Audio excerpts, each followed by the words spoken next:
नमस्कार, स्वागत है आप सभी का। कैसे हैं आप सब। जैसा कि आप देख रहे हैं, आज का यह वीडियो बिहार बोर्ड कक्षा 8 के सामाजिक विज्ञान विषय के अंतर्गत अतीत से वर्तमान यानी इतिहास विषय पर है, जिसमें आज हम लोग पढ़ेंगे अध्याय 3 यानी ग्रामीण जीवन और समाज। इससे ऊपर के दोनों अध्याय को मैं इस तरह वीडियो के माध्यम से पढ़ा चुका हूँ, जिसे आप मेरे चैनल के 8th क्लास के सामाजिक विज्ञान वाले प्लेलिस्ट में जाकर पढ़ सकते हैं। तो चलते हैं अध्याय 3 ग्रामीण जीवन और समाज पर। यह है आपका अध्याय 3 ग्रामीण जीवन और समाज, अंग्रेजी शासन और भारत के गांव। कहने का मतलब अंग्रेजों के शासन के समय हमारे भारत के गांवों का क्या हालचाल था, वहाँ के किसानों का क्या हालचाल था, यही सब हम इस अध्याय में समझने वाले हैं। चूँकि यह अध्याय 3 है, तो पिछले दोनों अध्यायों में हम समझ चुके हैं कि किस तरह हमारा जो भारत था वह एक विशाल और समृद्ध देश था।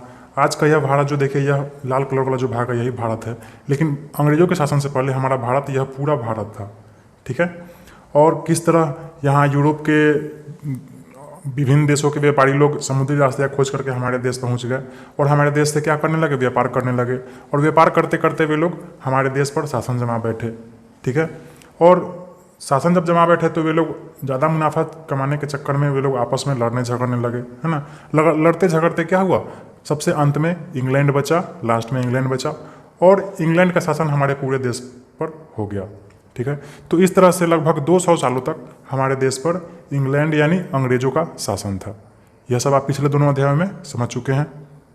तो आज इस अध्याय में हम लोग समझेंगे कि अंग्रेजों के शासन का प्रभाव हमारे देश के गांवों पर किस प्रकार पड़ा और उस गांव में रहने वाले किसानों पर प्रभाव किस प्रकार पड़ा। यहाँ सबसे बड़ा प्रश्न उठ रहा है कि हम गाँवों और किसानों के बारे में क्यों पढ़ रहे हैं, है ना। उनका तो कोई महत्व ही नहीं है। लेकिन नहीं, हम गाँव किसानों पर प्रभाव के बारे में इसलिए पढ़ेंगे क्योंकि उस ज़माने में शहर का विकास उतना शुरू नहीं हुआ था। आज बहुत सारे शहर हैं, आप देखिए आपके बिहार में मुजफ्फरपुर है, पटना है, भागलपुर है, बहुत सारे बड़े बड़े शहर है, मोतिहारी है ना। लेकिन उस समय उस ज़माने में शहर 9 के बराबर था, सिर्फ गाँव ही गाँव थे और गाँव में किसान लोग रहते थे। ठीक है। तो उस समय हमारे देश की लगभग पूरी जनसंख्या कहाँ बसती थी, गाँवों में ही बसती थी। ठीक है। और अंग्रेजों का जो भी मुनाफा होता था वह सब खेती किसानी से ही प्राप्त होता था। तो इसीलिए इस अध्याय में हम समझेंगे कि अंग्रेजों के शासन के समय हमारे देश का ग्रामीण जीवन और वहाँ का समाज कैसा था। ठीक है। तो देखिए, सबसे पहले हम समझते हैं कि अंग्रेजों के आने से पहले हमारे देश का ग्रामीण जीवन किस प्रकार का था। तो देखिए, आज ना बहुत सारा काम हो गया है। समाज के बहुत सारे लोग, कोई शिक्षक है, कोई वकील है, कोई डॉक्टर होते हैं, कोई इंजीनियर होते हैं, किसी का दुकान होता है ना, कोई मिस्त्री होता है, बहुत सारा चीज़ का मिस्त्री होता है, कुछ लोग व्यापारी करते हैं, इत्यादि बहुत सारे काम हो गए हैं आजकल। लेकिन पहले के ज़माने में यानी अंग्रेजों के आने से पहले सिर्फ कृषि होता था, सिर्फ खेती होता था। ठीक है। पहले के ज़माने में क्या होता था, सिर्फ कृषि, सिर्फ खेती, इसके अलावा और कोई काम नहीं था। ऐसे लोग शिक्षक, वकील, डॉक्टर, इंजीनियर लोग थे भी तो बहुत कम, यानी इक्का दुक्का। ठीक है। तो हम समझते हैं कि अंग्रेजों के आने से पहले हमारे देश का शासन व्यवस्था किस प्रकार था, किस प्रकार राजा लोग जो होते थे वो यहाँ के किसानों पर अपना शासन करते थे और कर यानी टैक्स का वसूली करते थे। तो देखिए, अंग्रेजों के शासन से पहले एक राजा हुआ करता था जो पूरे ये देश का एक राजा होता था। ठीक है। इस राजा के अंडर में बहुत सारे जमींदार होते थे। ठीक है। ये सब क्या होते थे, बहुत सारे जमींदार होते थे। ठीक। और इस जमींदार के अंडर में किसान लोग होते थे। मतलब राजा डायरेक्टली किसानों से कर नहीं वसूल करता था। राजा किससे कर वसूल करता था, जमींदार से। और जमींदार जो लोग थे वह, उनके अंडर में बहुत सारे गांव थे, बहुत सारे किसान लोग रहते थे। तो जमींदार लोग क्या करता था, ये जितना भी फसल का उत्पादन होता था और उस उत्पादन में से जितना भी कर ये राजा के द्वारा तय किया गया होता था, उस कर को क्या करता था, ये किसानों से जमींदार ले लेता था। ठीक। और अपने पास कुछ रख के सारा ये कर किसको पहुंचा देता था, राजा के पास। ठीक है। तो जमींदारों का क्या काम था, किसानों से कर वसूल करके राजा को पहुंचा देना। तो पहले इस प्रकार का शासन व्यवस्था था। ठीक है। और जितना भी जमीन हुआ करता था, इस सब का मालिक कौन होता था, इस सब जमीन का मालिक राजा होता था। ठीक है। अब देखिए, जब राजा लोग का शासन खत्म हो गया और जब अंग्रेजों का शासन आया, ठीक है, तो अंग्रेजों के शासन के समय क्या हुआ, अंग्रेजी सरकार इस व्यवस्था से प्राप्त लगान, कर, मुनाफा, आमदनी से संतुष्ट नहीं था। उसे और अधिक आमदनी का लालच था। मतलब जिस प्रकार राजा लोग जो थे वो किसानों से, जमींदारों के द्वारा क्या करते थे, कर वसूल करके आराम से खुशी चैन से रहते थे। ठीक है। उसी तरह अंग्रेजों को भी रहना चाहिए था। ठीक। लेकिन अंग्रेजी सरकार जो था जमींदारों द्वारा प्राप्त टैक्स से, है ना, वह खुश नहीं था। देखिए, कर, लगान, मुनाफा, आमदनी, यह सब एक ही चीज़ है, ठीक है। तो जितना उसको प्राप्त होता था उससे वह खुश नहीं था, उसे और अधिक आमदनी का लालच था। वह चाहता था कि और अधिक से अधिक हम क्या करें, मुनाफा कमाएं। क्यों? क्योंकि देखिए, अंग्रेज लोग जो थे उनको साम्राज्य वृद्धि करने के लिए लगातार युद्ध करना पड़ता था, ठीक है। जैसे आज बिहार को जीत लिए तो कल उनको उत्तर प्रदेश को जीतना होता था, है ना, उसको जीत लिए तो फिर कल दूसरे क्षेत्र को जीतना होता था। तो इस तरह से हमेशा साम्राज्य की वृद्धि करने के लिए उनको क्या करना पड़ता था, युद्ध करना पड़ता था। और युद्ध करने के लिए पैसा चाहिए, धन चाहिए, ठीक। अच्छा, दूसरा समस्या था अंग्रेजों के साथ कि प्रशासन करने के लिए जो अधिकारी होते थे, सैनिक होते थे, है ना, उनको नया नया में यहाँ के सैनिकों पर उतना विश्वास नहीं था। तो वे लोग क्या करते थे, अधिकारी और सैनिक इंग्लैंड से मंगवाते थे, ठीक, वहीं से अधिकारी और सैनिक आते थे। तो जो लोग वहाँ से आते थे उन्हें क्या होता था, ज़्यादा वेतन का आवश्यकता होता था, तो उनको वेतन भी देना पड़ता था, ठीक। अच्छा, तीसरा जो कारण था वह कि व्यापार करने के लिए ज़्यादा धन की आवश्यकता उन्हें होती थी अंग्रेजों को, ठीक है। इसलिए जो ये अंग्रेजी सरकार जो था उसको उस व्यवस्था से प्राप्त कर से, आमदनी से संतुष्ट नहीं था, है ना, उसको और अधिक आमदनी का लालच था। तो अंग्रेजों ने क्या किया, उस समय का जो जमींदारी व्यवस्था था उसको ठेकेदारी व्यवस्था में बदल दिया, ठीक है। अब हम समझेंगे सबसे पहले कि यह ठेकेदारी व्यवस्था क्या था। जमींदारी व्यवस्था को तो आप समझ चुके थे, है ना। जमींदार लोग किसान से कर वसूल करते थे और उसमें से कुछ अपने पास रख के राजा को दे देते थे। तो अंग्रेज लोग इससे खुश नहीं था, संतुष्ट नहीं था, उसको और धन का जरूरत था। तो उसने क्या किया, जमींदारी व्यवस्था को ठेकेदारी व्यवस्था में बदल दिया। हम समझते हैं ठेकेदारी व्यवस्था है क्या। पहले समझते हैं कि ठेकेदारी व्यवस्था क्या था। तो देखिए, अंग्रेज जो होता था, अंग्रेज पहले इसने क्या किया, लगान वसूल करने का यानी कर वसूल करने का जो अधिकार था वह नीलामी करना शुरू कर दिया, ठीक है। तो जो ठेकेदार ज़्यादा रुपया देता था अंग्रेज को, उसको क्या होता था, गांव का ठेकेदारी मिल जाता था, ठीक है। यह सब किसान सब था। तो पहले क्या होता था कि ये जमींदारों के अंडर में होता था, मतलब इससे कर वसूल करने का अधिकार किसके पास था, जमींदार के पास था।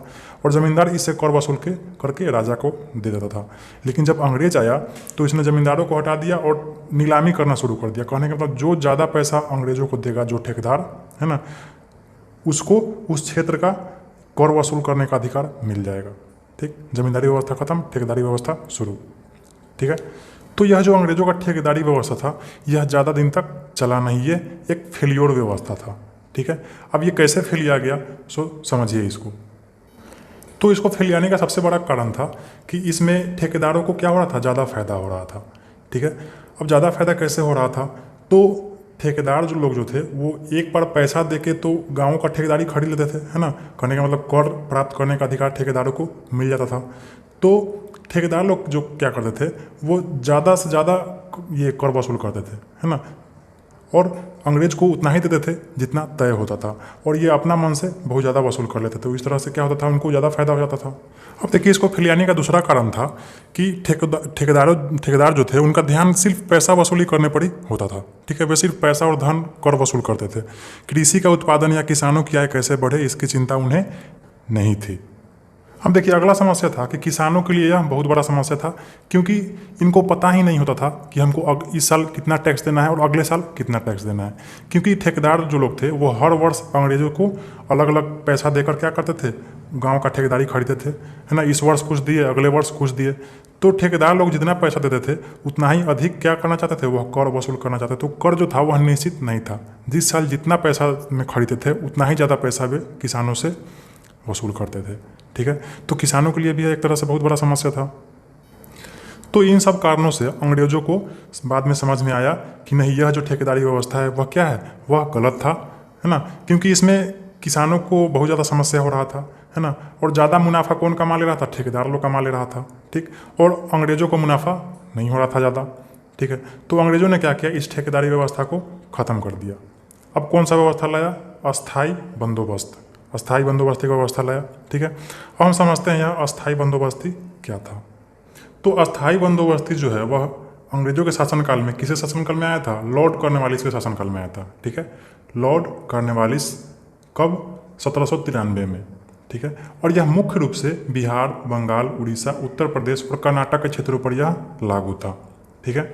इस अस्थाई बंदोबस्ती में क्या किया अंग्रेजों ने, जमींदारों को जमीन का मालिक बना दिया, ठीक है। अब जमींदारों को जमीन का मालिक बना दिया तो उससे अंग्रेज को क्या फ़ायदा हुआ? तो समझिए यहाँ पे पहले क्या था कि राजा होता था, है ना, और जमींदार होता था और किसान होता था। तो राजा जो था वह किसानों से जमींदारों के द्वारा क्या करता था? कर वसूल करता था। उसके बाद अंग्रेज जब आया तो क्या किया? ठेकेदारी व्यवस्था लाया। तो ठेकेदारी व्यवस्था जो ये क्या हुआ? फैलिया गया। आप तो समझेंगे अभी थोड़ा देर पहले क्यों फैलिया गया। तो अंग्रेजों ने क्या किया? अस्थायी बंदोबस्ती लाया। इसमें अंग्रेजों ने क्या किया? जितने भी गांव थे, किसान लोग थे, ये लोग जो खेत जोत रहे थे, है ना, उन सभी खेतों का मालिक किसको बना दिया? जमींदार को। ठीक है। कुछ गाँव के जितने भी खेत होते थे वो एक जमींदार को होता था, फिर दूसरे गांव के जितने भी खेत होते थे वो दूसरे जमींदार को होता था। इस तरह से सभी खेतों को वो जमींदार के अंडर में कर दिया। अब ऐसा करने से उसको क्या फ़ायदा हुआ, इसको समझिए थोड़ा। तो देखिए, अंग्रेजों ने सोचा कि अगर हम जमींदारों को ये खेत का मालिक बना देंगे, ज़मीन का मालिक बना देंगे, है ना, तो ये ज़मींदार लोग क्या करेंगे? खेती में सुधार करने का प्रयास करेंगे। ठीक है। और फसल जितना ज़्यादा से ज़्यादा उत्पादन हो सके उतना ज़्यादा उत्पादन करने का प्रयास करेंगे। क्यों? क्योंकि जितना ही ज़्यादा उत्पादन होगा उतना ही ज़्यादा इनको कर के रूप में मुनाफा होगा, और जितना ही इनको मुनाफा होगा उतना ही ज़्यादा मुनाफा इनको होगा, अंग्रेजों को होगा। और अंग्रेजों ने क्या किया था कि किसानों से जो भी लगान जमींदारों को प्राप्त होता था, जो भी कर जमींदार को प्राप्त होता था, उस कर को क्या किया था? फिक्स कर दिया था 9/10 भाग। कहने का मतलब है कि अगर आप, अंग्रेजों ने जमींदारों को कहा कि अगर आप किसानों से 10 किलो अनाज कर के रूप में लेते हैं तो 10 किलो में से 1 किलो आप अपने पास रखिए और 9 किलो क्या कीजिए? हमको दे दीजिए। ठीक है। ये फिक्स कर दिया था। तो यह जो 9/10 भाग था कर का, है ना, अंग्रेजों को जो प्राप्त होना था जमींदारों से, यह अस्थाई कर दिया। इसीलिए इसका नाम पड़ गया अस्थाई बंदोबस्त। तो एक बार फिर से समझिए कि अस्थाई बंदोबस्ती में क्या था। अंग्रेजों ने क्या किया था? जमींदारों को पूरे ज़मीन का मालिक बना दिया था। क्यों मालिक बना दिया? ताकि जमींदार जो है वह किसानों को मदद करे ज़्यादा से ज़्यादा उत्पादन करने में। ठीक है। क्योंकि जितना ही ज़्यादा उत्पादन होगा उतना ही जमींदारों को कर के रूप में आमदनी होगा। ठीक है। और जितना जमींदार को आमदनी होगा उसका 9/10 भाग अंग्रेजों को मिलना था। यह अंग्रेज ने क्या किया था? फिक्स कर दिया था। यानी 100 रुपया में 10 रुपया जमींदार को रखना था और 90 रुपया अंग्रेज को दे देना था। और किलो की बात करेंगे तो 10 किलो में 1 किलो जमींदार को रखना था, 9 किलो अंग्रेज को दे देना था। 9/10 भाग का यही मतलब हुआ। ठीक है। तो आशा आप समझ गए होंगे अस्थाई बंदोबस्ती क्या था। तो देखिए, इस अस्थाई बंदोबस्ती व्यवस्था को अंग्रेजों ने लागू तो कर दिया था और इससे बहुत हद तक अंग्रेजों को फायदा भी हो रहा था। ठीक है। किन राज्यों से? लगभग ये बिहार, बंगाल, उड़ीसा, उत्तर प्रदेश, कर्नाटक इत्यादि राज्यों से इनको लाभ भी हो रहा था इससे। लेकिन इस अस्थाई बंदोबस्ती व्यवस्था का कुछ खामी भी था, कुछ खराबी भी था। हम उस खराबी को भी समझ लेते हैं। क्या खराबी था इसमें? देखिए, इस व्यवस्था यानी अस्थाई बंदोबस्ती व्यवस्था की क्या क्या खामियां थी। सबसे बड़ी खामी तो यह थी कि किसानों को कितना कर देना होगा यह तय नहीं किया गया। कहने का मतलब है अंग्रेजों ने यह तो तय कर लिया कि जमींदार जितना किसान से लेगा उसका 9/10 भाग अंग्रेज को चाहिए, लेकिन यह जमींदार इस किसान से कितना पैसा लेगा, कितना कर लेगा, यह तय नहीं किया गया, है ना। इसका खामियाजा यह हुआ कि बहुत सारा जमींदार जो था वह किसानों से आवश्यकता से अधिक कर वसूल कर लेता था, है ना, जिससे क्या हुआ? किसान लोग कर्ज के बोझ से ये मरते चले गए। अब देखिए, इस अस्थाई बंदोबस्ती का दूसरा सबसे बड़ा खामी यह था कि जमींदारों को लगान की तय राशि नियमित तिथि को सूरज डूबने से पहले सरकारी कार्यालय में जमा करवाना पड़ता था, अन्यथा उनकी जमींदारी नीलाम कर दी जाती थी। मतलब जितना तारीख को इस जमींदार को अंग्रेज के यहाँ मतलब पैसा पहुंचाना होता था, कर का राशि पहुंचाना होता था, अगर उतना तारीख को सूरज डूबने से पहले तक नहीं पहुंचा तो अंग्रेज क्या करता था? इसका जो जमींदारी होता था उसको नीलाम कर देता था, यानी दूसरे आदमी के हाथ में दे देता था। ठीक है। और देखिए, अंग्रेजों को इससे कोई फर्क नहीं पड़ता था कि किस साल अकाल पड़ा, है ना, बाढ़ आया या फिर किसी कारणवश फसल नष्ट हो गया या पैदावार ही नहीं हुआ, है ना। इससे अंग्रेजों को कोई फर्क नहीं पड़ता था। जितना राशि तय था उतना जमींदार को क्या करना पड़ता था? अंग्रेजों को पहुंचाना पड़ता था। तो आप ही सोचिए, अगर मान लीजिए बाढ़ आ गया, अकाल पड़ गया, किसी कारण फसल का उत्पादन नहीं हुआ तो यह बेचारा किसान कहाँ से कर देगा, है ना।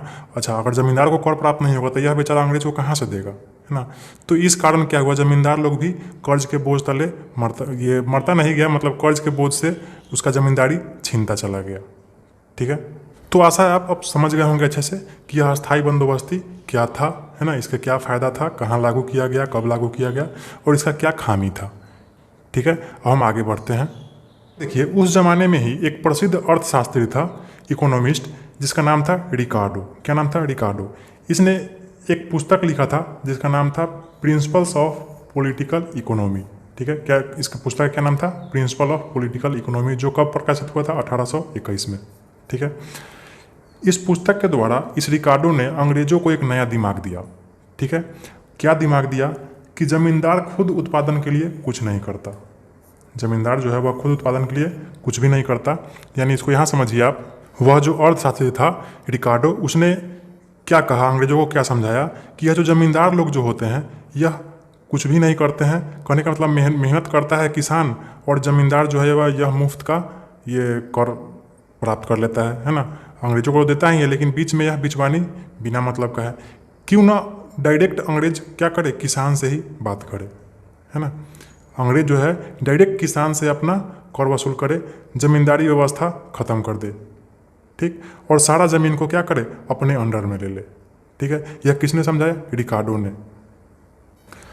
तो अंग्रेजों ने एक नया व्यवस्था शुरू किया जिसका नाम था रैयतवाड़ी व्यवस्था। ठीक है, क्या नाम था इसका? रैयतवाड़ी व्यवस्था। इस व्यवस्था में अंग्रेजों ने जमींदारों को हटा दिया। ठीक है, और डायरेक्ट किसान से बात करना शुरू कर दिया।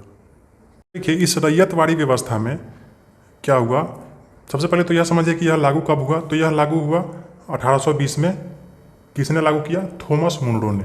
ठीक है, थॉमस मुनरो नामक अंग्रेज ने लागू किया था 1820 में। ठीक है, इसमें अंग्रेजों ने क्या किया?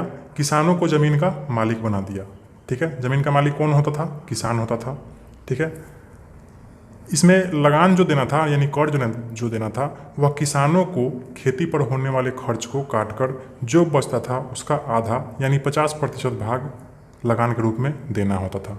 ठीक है, मतलब किसान को जितना भी खर्च होता था खेती करने में, उसको काट के जो भी बचता था उसका आधा ही मात्र देना पड़ता था। किसको? अंग्रेज को। ठीक है, तो यह रैयतवाड़ी व्यवस्था काफ़ी हद तक बहुत अच्छा व्यवस्था था। ठीक है, इसमें अंग्रेज जो था वह डायरेक्ट किसान से संपर्क किया, डायरेक्ट किसान से अपना कर वसूल करने लगा। बीच में जो जमींदारी व्यवस्था था, जमींदार जो था वह ख़त्म कर दिया गया। ठीक है, ज़मीन का मालिक जो था जमींदार, वह जमींदार ख़त्म कर दिया। ज़मीन का मालिक कौन हो गया? किसान हो गया। ठीक है, तो ऐसा आप समझ गए होंगे यह रैयतवाड़ी व्यवस्था क्या था। तो अभी आपने समझा रैयतवाड़ी व्यवस्था, जो मुख्य रूप से भारत के दक्षिण और पश्चिम भारत में लागू किया गया था। ठीक है, इसमें किसानों के साथ सीधा करार किया गया। ठीक है, तो आप अस्थाई बंदोबस्ती और रैयतवाड़ी व्यवस्था को समझ चुके हैं। एक और व्यवस्था है जो आपको पढ़ना है, महालवाड़ी व्यवस्था, जो उस समय बहुत क्षेत्रों में लागू किया गया था। क्या नाम था उसका? महालवाड़ी व्यवस्था। ठीक है, ये देखिए मुख्य रूप से पंजाब, दिल्ली और पश्चिमी उत्तर प्रदेश के क्षेत्रों पर जब अंग्रेजी सरकार का कब्जा हुआ तो वहाँ उन्होंने सीधा किसानों की जगह गांव या काफ़ी बड़े ज़मीन मालिकों या परिवारों, जिन्हें क्या कहा जाता था? महाल कहा जाता था। ठीक है, महाल जो होता था उसके अंडर में एक गांव होता था या फिर उसके अंडर में बहुत सारा खेत होता था। ठीक है, उसको महाल कहा जाता था। तो अंग्रेजों ने क्या किया? डायरेक्ट महाल से संपर्क किया और डायरेक्ट महाल से जो भी उत्पादन का कर होता था वह ले लेता था। ठीक है, महाल कहा जाता था को इकाई माना और उसके साथ लगान वसूली करार किया। ठीक है, इस व्यवस्था को क्या किया? क्या कहा गया? महालवाड़ी व्यवस्था। ठीक है, इसमें अंग्रेजों ने डायरेक्ट किससे संपर्क किया? महालों से। ठीक है, महाल कौन था? सो आपको पता चल गया।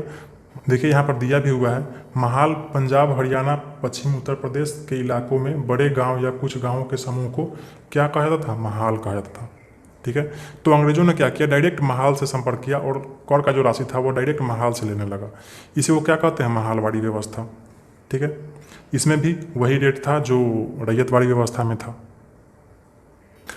तो आप तीनों व्यवस्था को समझ चुके हैं अच्छे से, अस्थाई बंदोबस्ती, रैयतवाड़ी और महालवाड़ी। तो देखिए कुल कृषि योग्य भूमि में 19% भाग किसका था? अस्थाई बंदोबस्ती के अंतर्गत था। मतलब वहाँ से अस्थाई बंदोबस्ती के तहत ही क्या किया जाता था? कर वसूल किया जाता था। और 29% भाग जो था महालवाड़ी व्यवस्था के अंतर्गत था और 52% भाग रैयतवाड़ी व्यवस्था के अंतर्गत था। तो सबसे ज़्यादा कैसा व्यवस्था था? रैयतवाड़ी व्यवस्था, 52% भूमि पर। ठीक है, 29% भूमि पर महालवाड़ी व्यवस्था था और मात्र 19% भूमि पर अस्थाई बंदोबस्ती था। ठीक है, तो अब देखिए यह जो नया नया तरह का जो ये लगान का व्यवस्था था, जैसे अस्थाई बंदोबस्ती, रैयतवाड़ी, महालवाड़ी, है ना, तो इस व्यवस्थाओं से ग्रामीण जीवन पर क्या प्रभाव पड़ा, इसको अब हम एक बार समझ लेते हैं अच्छे से।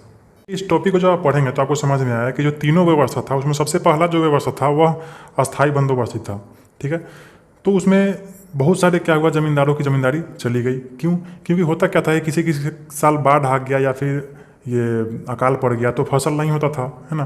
तो जब फसल नहीं होता था तो जमींदार जो होते थे वह किसानों से कर वसूल नहीं कर पाते थे, लेकिन उनको अंग्रेजों को कर वापस देना पड़ता था। जिस साल हुआ उस साल भी, और नहीं हुआ उस साल भी, है ना। तो अब नहीं हुआ तो वो कहाँ से देंगे, कर्ज लेके देंगे। तो इस तरह से बहुत सारे जमींदार जो थे वह कर्ज के बोझ तले ये उनका ज़मींदारी ख़त्म होता चला गया। ठीक है, और फिर आगे देखिए, ये उसके बाद जो था रैयतवाड़ी व्यवस्था और महालवाड़ी व्यवस्था।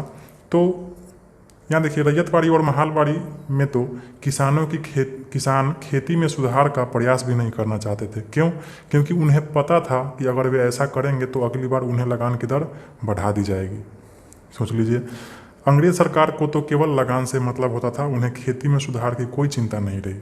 ठीक है, अंग्रेजों को क्या था, सिर्फ मुनाफा से मतलब था, सिर्फ टैक्स से मतलब था। तो इस तरह इन तीनों ही व्यवस्था ने गांवों के किसानों और जमींदारों दोनों को एक तरह से क्या कर दिया, बर्बाद कर दिया। ठीक है, किसान भी और जमींदार भी दोनों बर्बाद हो गए। मजबूत कौन हुए? मजबूत हुए तो महाजन, जो क्या करते थे, जो पैसा उधार देते थे, है ना, महाजन, या नए ज़मीन के मालिक जिन्होंने पुराने ज़मींदारों की जगह ले ली थी। ठीक है, अब देखिए इसी में आगे इसी तीनों व्यवस्था के खामी के कारण क्या हुआ, 1875 का दक्कन विद्रोह हुआ। ठीक है, यह जो दक्कन विद्रोह था वह महाराष्ट्र के पूना और अहमदनगर जिला में 1875 में किसानों के गुस्से ने बड़े पैमाने पर उपद्रव भड़काया। इसी को कहा गया क्या, 1875 का दक्कन विद्रोह। ठीक है, इन क्षेत्रों में रैयतवाड़ी प्रणाली लागू थी, जहाँ किसान लगान की ऊंची दर के कारण काफ़ी परेशान थे, है ना। और परेशानी के कारण इन लोगों ने क्या किया, किसानों ने विद्रोह कर दिया। ठीक है, इस विद्रोह में किसानों ने क्या किया, महाजनों को अपना निशाना बनाया, उनका खाता पैसा लूट लट लिया। ठीक है, तो इसी को कहते हैं 1875 का दक्कन विद्रोह। कहाँ हुआ था? महाराष्ट्र और पूना के अहमदनगर जिला में। ठीक है, अब देखिए इसी में अगला टॉपिक है बाजार के लिए नई फसलों का उत्पादन। ठीक है, तो देखिए नई लगान व्यवस्था के साथ साथ अंग्रेजी सरकार के अधिकारियों ने अपनी ज़रूरत के हिसाब से अलग अलग तरह की फसलों के उत्पादन के लिए भी किसानों को प्रोत्साहित किया। ठीक है, मतलब क्या क्या था वह, देखिए बंगाल में किसानों को पटसन यानी जूट का उत्पादन करने को कहा गया, किसने, अंग्रेजों ने उत्पादन करवाया। असम में चाय का उत्पादन करवाया। बिहार में नील, सोडा और अफीम का खेती होता था। आपका जो बिहार है यहाँ क्या क्या होता था, नील, सोडा और अफीम का खेती होता था। ठीक है, मध्य व पश्चिम भारत में कपास का खेती होता था। तो यह सब जो फसल होता था, इस फसल का यहाँ के किसानों को इससे कोई मतलब नहीं था, है ना, इसका कोई उपयोग ही नहीं था। लेकिन यह जो था, इसको क्या करते थे अंग्रेज लोग, अपने यूरोप में ले जाकर इसको काफ़ी महंगे महंगे दामों में बेचते थे। ठीक है, तो इससे, इस फसल से यहाँ के किसानों को कोई फ़ायदा नहीं होता था, लेकिन अंग्रेज लोग काफ़ी सारा पैसा मुनाफा कमाते थे। ठीक है, इसलिए इन्हें क्या कहा गया, नकदी फसल कहा गया। ठीक है, अब नकदी फसल क्या है, इसको आप यहाँ से लिख सकते हैं कि नकदी फसल ऐसा कृषि उत्पादन होता है जिसे खेतों से सीधे व्यापारियों के द्वारा खरीद लिया जाता था, जैसे गन्ना, नील, तंबाकू, अफीम इत्यादि। ठीक है, तो आगे देखिए, सभी तरह के नकदी फसलों में, मतलब जितना भी नकदी फसलों का उत्पादन होता था, उसमें अंग्रेजों का ज़्यादा जोर किस पर होता था, नील पर। ठीक है, यह नील आपके बिहार में उत्पादन होता था। ठीक है, और इसी नील के चलते चंपारण से सबसे पहले महात्मा गांधी ने आपके चंपारण, बिहार में ही चंपारण से क्या किया था, ये स्टार्ट किया था सत्याग्रह। ठीक है, तो अंग्रेजों का सबसे ज़्यादा जोर किस पर था, नील का उत्पादन पर था। बहुत पहले से ही समूचे यूरोप में कपड़ों को रंगने के लिए भारतीय नील की काफ़ी मांग थी। ठीक है, इसलिए अंग्रेज जो थे वह नील के उत्पादन पर ज़्यादा जोर देते थे। ठीक है, अब देखिए अंग्रेज जो था वह नील का खूब खेती तो करवाता था, उससे खूब सारा पैसा भी कमाता था नील से, है ना। लेकिन नील की खेती की बहुत सारी समस्याएं थी। ठीक है, नील की खेती किसानों के लिए फ़ायदेमंद नहीं था। अब कैसे फ़ायदेमंद नहीं था, तो क्या हुआ, उन्हें अपनी ज़मीन के एक बेहतर हिस्से पर इसकी खेती करनी पड़ती थी, क्योंकि नील जो होता था वह अच्छा मिट्टी पर उसका खेती होता था। ठीक है, और देखिए नील की खेती धान के मौसम में ही की जाती थी, और अंग्रेज बागान मालिक किसानों से जबरन हल बैल लेकर अपने अपने नील की बुआई करवाते थे। ठीक है, यह जो नील होता था यह कब होता था, धान जब होता था उसी समय यह नील भी होता था। तो किसान लोग को धान नहीं लगाना पड़ता था, उसको नील बोना पड़ता था। ठीक है। इससे धान का फसल में क्या होता था, देरी होता था, ठीक, धान फसल उपज नहीं पाता था। इसके अलावा जिस खेत में नील की खेती होती थी उसमें फसल काटने के बाद उस साल और कोई फसल नहीं उगाया जा सकता था। कहने का मतलब जिस खेत में एक बार नील बोआ गया है ना, तो नील जब कट जाता था उसके बाद वह फसल बंजर हो, ये वह जो ज़मीन होता था वह बंजर टाइप का हो जाता था। मतलब उस साल उस खेत में अब कुछ भी नहीं उत्पादन हो सकता है, ठीक है। तो इससे क्या हुआ, किसान लोग जो थे उसका अन्न का उत्पादन नहीं होता था, वे लोग भूखे मर जा रहे थे, है ना। और नील का जो भी आमदनी होता था वे अंग्रेज लोग कमा लेते थे और किसानों को वे थोड़ा मोड़ा दे देते थे, ठीक है। तो इससे क्या हुआ कि जब कभी भी सूखा या बाढ़ के कारण फसलों का उत्पादन कम होता था तो किसानों के पास पहले से रखा अनाज नहीं होता था। ऐसे में वे या तो महाजनों से कर्ज लेते थे या भूखे रहते थे, ठीक है। तो नील की बहुत सारी समस्याएं थी। तो इस नील की खेती की समस्या को ये दीनबंधु मित्र ने समझा, है ना। उन्होंने किसानों के दर्द को समझा कि नील की खेती से उन्हें कितना परेशानी हो रहा है और उसने नील दर्पण एक पत्रिका निकाला, ठीक है। नील की खेती के कारण किसानों को जो कठिनाई हो रही थी उसे उस समय के एक बंगाली नाटक नील दर्पण में बड़े अच्छे तरीके से दिखाया गया है। क्या नाम था, नील दर्पण।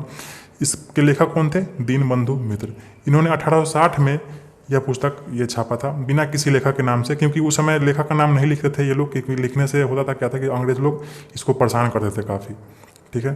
तो दीनबंधु मित्र जो थे उन्होंने नील दर्पण का प्रकाशन किया था। फिर बाद में इस नील दर्पण का जो अंग्रेजी अनुवाद किया किन्होंने, माइकल मधुसूदन दत्त ने किया, ठीक है। इस नील दर्पण का अंग्रेजी अनुवाद किया।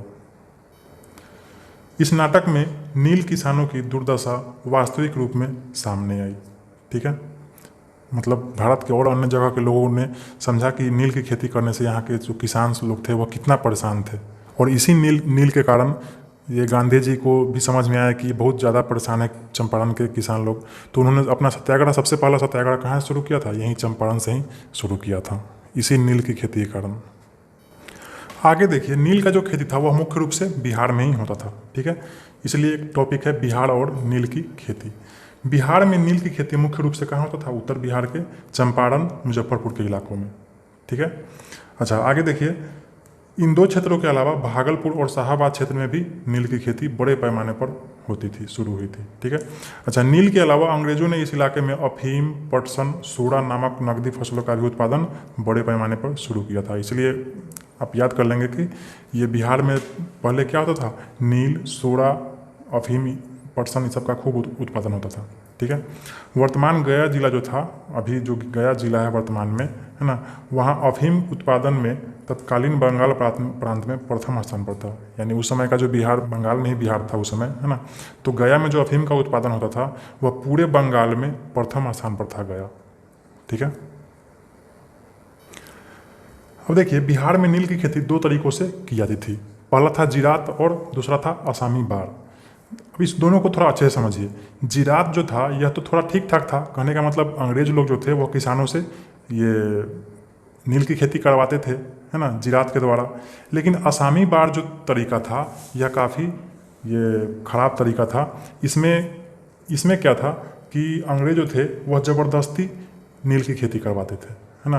अंग्रेज़ों ने क्या किया था, ज़मीन को बांट दिया था कि फलाने ज़मीन पर सिर्फ नील की ही खेती होगी, है ना, इसके अलावा और उस ज़मीन पर दूसरा कोई खेती नहीं होगा, ठीक है।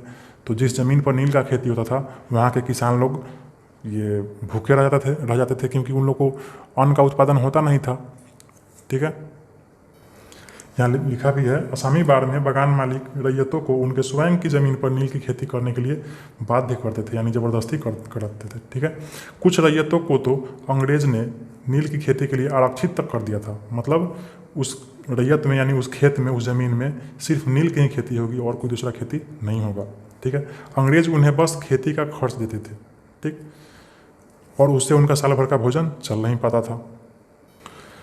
तो इस जीरात और आसामी बाढ़ के अलावा आपका जो ये बिहार में ही एक चंपारण है ना, अभी पूर्वी चंपारण और पश्चिमी चंपारण दो जिला बना हुआ है। तो चंपारण का जो इलाका है उसमें एक नया प्रणाली लागू किया गया था, उसका नाम था तिनकठिया प्रणाली, ठीक है। तिनकठिया प्रणाली क्या था इसको समझिए, ठीक है। तिनकठिया प्रणाली क्या था इसको समझिए, आप इसको याद भी रखेंगे।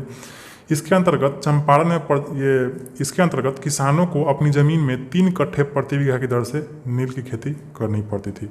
यानी चंपारण में यह अनिवार्य कर दिया था कि अगर आपके पास 1 बीघा ज़मीन है तो उसमें से 3 कट्ठा में आपको नील की ही खेती करना है, दूसरा कुछ नहीं करना है। ठीक है, मतलब 20 कट्ठा में 3 कट्ठा क्या करना है आपको, नील का ही खेती करना है। ठीक, इसी के विरोध में महात्मा गांधी ने चंपारण में सत्याग्रह की शुरुआत की थी। ठीक है, इसके विषय में आप आगे पाठों में पढ़ेंगे। ठीक, तो इस तरह से आपने इस पाठ के सभी तथ्यों को समझा, किस किस व्यवस्था द्वारा अंग्रेजों ने हमसे क्या ये लगान वसूला। ठीक, अब इस अध्याय में कुछ अभ्यास प्रश्न है, इसको आप एक एक करके हल कर लें। देखिए, पहला प्रश्न है सही विकल्प को चुनें। इसमें से आपको क्या करना है, सही विकल्प को चुनना है। पहला प्रश्न है बिहार में अंग्रेजों के समय किस तरह की भूमि व्यवस्था अपनाई गई। तो आप पढ़े हैं, सबसे पहले क्या अपनाया गया, अस्थाई बंदोबस्ती। ठीक है, इसके बाद है अंग्रेजों के आने के पहले भूमि का मालिक कौन होता था। तो अंग्रेजों के आने के पहले भूमि का मालिक राजा होता था। ठीक, अगला है रैयतवाड़ी व्यवस्था में जमीन का मालिक किसे माना गया। तो देखिए, रैयतवाड़ी व्यवस्था में जमीन का मालिक किसानों को माना गया। ठीक है, आप पढ़े हैं पहले अभी। अगला प्रश्न है अंग्रेजी शासन द्वारा भारत में अपनाई गई भूमि व्यवस्थाओं का प्रमुख उद्देश्य क्या था। आप तो समझे ही हैं, उनका एक ही अपना उद्देश्य था, क्या, अपना आय बढ़ाना। ठीक है, बाकी उससे उनको कोई मतलब नहीं था। ठीक है, अगला प्रश्न है निम्नलिखित के जोड़े बनाएं। इस प्रश्न को क्या करना है, जोड़ा बनाना है। तो देखिए, महालवाड़ी व्यवस्था जो था यह कहाँ लागू था, पंजाब में था। ठीक है, नील दर्पण को किसने लिखा था, दीनबंधु मित्र, आप पढ़ चुके हैं। नकदी फसल जो था मुख्य रूप से नील, सोडा, अफीम, यह सब कहाँ होता था, बिहार में होता था। ठीक है, अस्थाई भूमि व्यवस्था यानी अस्थाई बंदोबस्ती यह कहाँ कब लागू किया गया था, 1793 में, आप पढ़े हैं। अब देखिए आगे प्रश्न है, आइए विचार करें। ठीक है, इन प्रश्नों में आपको विचार करना है, इसका उत्तर देना है। पहला प्रश्न है अंग्रेजी शासन के पहले भारतीय भूमि व्यवस्था एवं लगान प्रणाली के विषय में आप क्या जानते हैं। ठीक है, तो इस प्रश्न का उत्तर आप अगर किताब पढ़े होंगे तो आपको यहाँ से लिख सकते हैं कि गाँवों में उस समय, गाँवों में नहीं, यहाँ से नहीं, आप यहाँ से लिखेंगे, उस समय जमींदारों का एक प्रभावशाली वर्ग भी कहाँ रहता था, गांव में रहता था, जिनके पास राजा द्वारा दी गई काफ़ी ज़मीन होती थी। वे ही गांवों से क्या करते थे, लगान यानी कृषि उपज पर राजा द्वारा जो किसानों से लिया जाने वाला कर होता था, क्या करते थे, उसका वसूली करते थे। कौन, जमींदार। ठीक, इसके एवज में या फिर राज्य के अन्य कामों को देखने के एवज में इन्हें ज़मीनें भी मिलती थी। ठीक है, तो आप यहाँ से यहाँ तक इसका उत्तर लिख सकते हैं। अगला प्रश्न है 2 नंबर, अस्थाई बंदोबस्त की विशेषताओं को बताइए, है ना। अस्थाई बंदोबस्ती में जो भी विशेषताएं थी उनको आपको बताना है। इसका उत्तर आप यहाँ से लिख सकते हैं कि सन 1789 के आसपास कंपनी सरकार ने जमींदारों के साथ एक करार किया, जिसके अंतर्गत उनके द्वारा कंपनी को दिया जाने वाला लगान 10 वर्षों के लिए तय कर दिया गया। यह राशि जमींदारों द्वारा, आगे बढ़ते हैं अगले पन्ने पर, किसानों से वसूले गए लगान का 9/10 भाग तय कर दिया गया। आगे चलकर सन 1793 में इस राशि को हमेशा के लिए निश्चित मान लिया गया। इस राशि में भविष्य में कोई बढ़ोतरी नहीं होनी थी। इसे क्या कहा गया, अस्थाई बंदोबस्ती का नाम दिया गया। आकलन के अनुसार यदि किसानों की उपज 100 माना जाए तो इस व्यवस्था के तहत अंग्रेजी सरकार को उसमें लगभग 45% हिस्सा प्राप्त होता था। जमींदार और उसके करिंदे अपने लिए करीब 15% हिस्सा वसूल करते थे और शेष 40% किसानों के पास बचता था। ठीक है, अंग्रेजी सरकार ने जमींदारों से यह करार किया कि भविष्य में इस राशि में कोई परिवर्तन नहीं किया जाएगा। ठीक है, आप यहाँ तक लिख सकते हैं वहाँ से। अगला प्रश्न है 3 नंबर, अंग्रेजी सरकार द्वारा बार बार भूमि राजस्व व्यवस्था में किए जाने वाले परिवर्तनों को आप किस रूप में देखते हैं, अपने शब्दों में बताइए। इसको आपको अपने शब्दों में लिखना है। ठीक है, बार बार जो चेंज कर रहा था, बदल रहा था अपना ये राजस्व व्यवस्था, उसको आप किस रूप में देखते हैं। तो देखिए, इस प्रश्न का उत्तर चूंकि आपको अपने शब्दों में देना है, ठीक है, तो आप क्या करें, सबसे पहले इसका उत्तर देने के लिए आप यहाँ से यहाँ तक पढ़े, ठीक है, और इसको अपने शब्दों में थोड़ा शॉर्ट करके लिख ले। ठीक, फिर उसके बाद आप क्या करें, यहाँ से फिर उसके बाद आगे थोड़ा बढ़े और यहाँ देखिए लगान की दर तीनों ही व्यवस्थाओं में काफ़ी ऊँची थी। ठीक है, यहाँ से क्या करें, आप यहाँ तक पढ़े और इसको अपने शब्दों में थोड़ा काट छाँट कर लिख ले, इसका उत्तर हो जाएगा। ठीक, कहने का मतलब यह तीनों तरह का जो व्यवस्था था उसने गाँवों के किसानों और जमींदारों दोनों को क्या कर दिया, एक तरह से बर्बाद कर दिया। अंततः आपको यह लिखना है। अगला प्रश्न है ये 4 नंबर, अंग्रेजों की भूमि राजस्व व्यवस्था आज की व्यवस्था से कैसे अलग थी, संक्षेप में बताएं।